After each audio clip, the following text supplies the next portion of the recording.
be great if in relationships we had scripts, different things to tell us to say instead of what we say. Because a lot of venting goes on. We call that hostile venting, when couples get into patterns where they're stressed and they take it out on each other. And before you know it, things are coming out of their mouth, they're blurting things that sitting down and being rational, they would have never said. In my office, I often hear this hostile venting going on. For years, different followers have asked me, Mary Jo, would you just make a few scripts? So I've listened to your advice and I've made some scripts on common issues that happen or words that are said that stab and wound the heart. And I'd like you to try to say something else instead. Okay, the first of these, if you truly love me, do it. This is emotional blackmail. When someone makes it a blatant statement like, if you really love me, this wouldn't be a big deal, just do it. You're actually telling the person that their love depends on them doing this for you. And that is not okay. A lot of toxic, abusive relationships also do that. An alternative would say, can you share with me why you don't want to do it or do whatever it is you're asking for?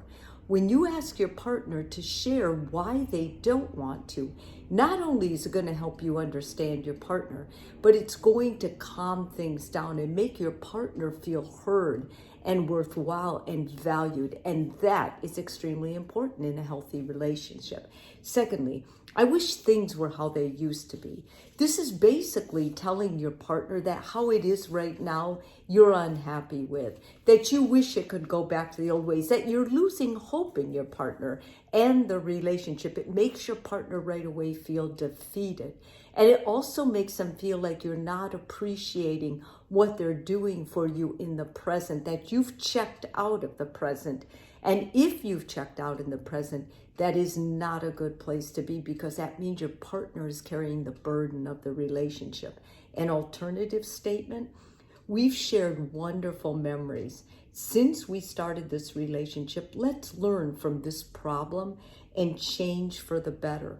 You can use your own words to say that, but basically what this alternative is saying is acknowledging the great times in the past and saying, we've had some big challenges. Let's use this challenge, whatever it is you're going through, to really work it out and connect and make beautiful memories with even the challenging times. Okay, a comment like, you're so selfish, or you're always selfish. When you say this to your partner, one thing, you're going to get more of whatever behavior you don't want that you deem selfish. Not only that, it's a judgment call.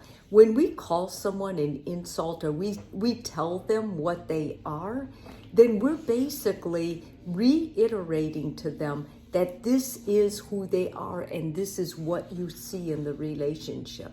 When not only that, you shut them down, because if you're calling someone selfish, if my partner called me selfish, then I wouldn't go on to try and explain why I chose what I did. There's no opportunity to grow deeper into the relationship because no partner is asking for that. An alternative would be, do you mind explaining, or can you explain how beneficial your actions or whatever you said are for us individually or for our relationship? Because remember, the keystone of a healthy relationship is taking care of and nurturing the relationship. So if your partner is acting in more a self-centered way, asking them how they think that's going to benefit them, you both, or the relationship, is something that you should be curious about. And maybe they haven't thought about it either. So when you say that, you kind of jar them, and it's a much kinder, gentler way of saying, let's stay on track with keeping the relationship a priority and healthy, because the relationship and you matter the most to me. Okay, when someone says, I'm not the problem, you are. This happens all the time in my office. When you say this, you're basically giving all the power to your partner. You're saying, you are the problem. Well, we know in relationships that's never true, because one partner acts and the other responds, and then it continues to go as a vicious cycle. Not only that, if they're the problem and you're not, then you're saying you need to fix it. Well, they can't fix anything. They can only make different choices that are going to benefit the relationship. And once you give them everything, that basically says, I'm out. Like, you fix your problem and then we can rediscuss. Now, that is a very selfish comment. So I'm saying, when you say, I'm not the problem, you are, this is a time when you're being a little bit narcissistic and selfish.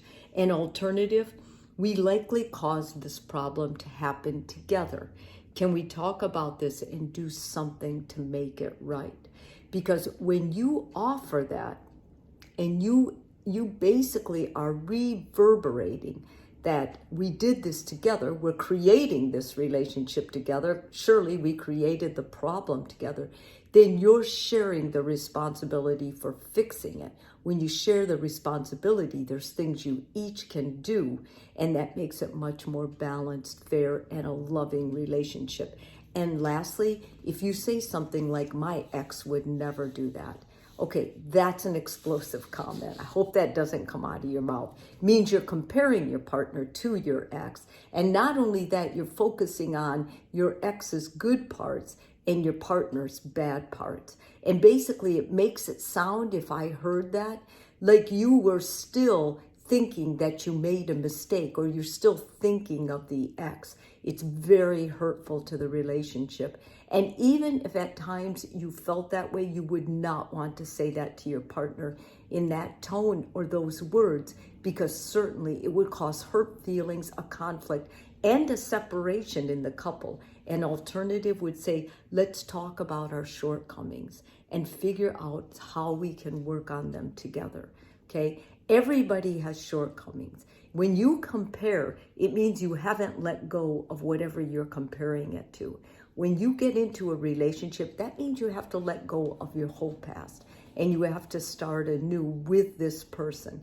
You can no longer bring your ex, they're an ex, into this relationship, because it won't be successful. And when you're both focused on what you can fix, it's going to be a lot more fun, a lot more interesting. And not only that, you're going to find unity and a real teamwork attitude, much more than if you use comparison in your relationship.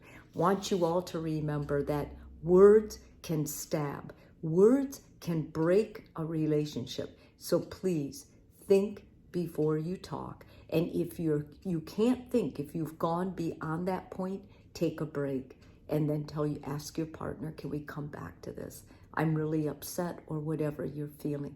That's a mature, adult, reasonable thing to do.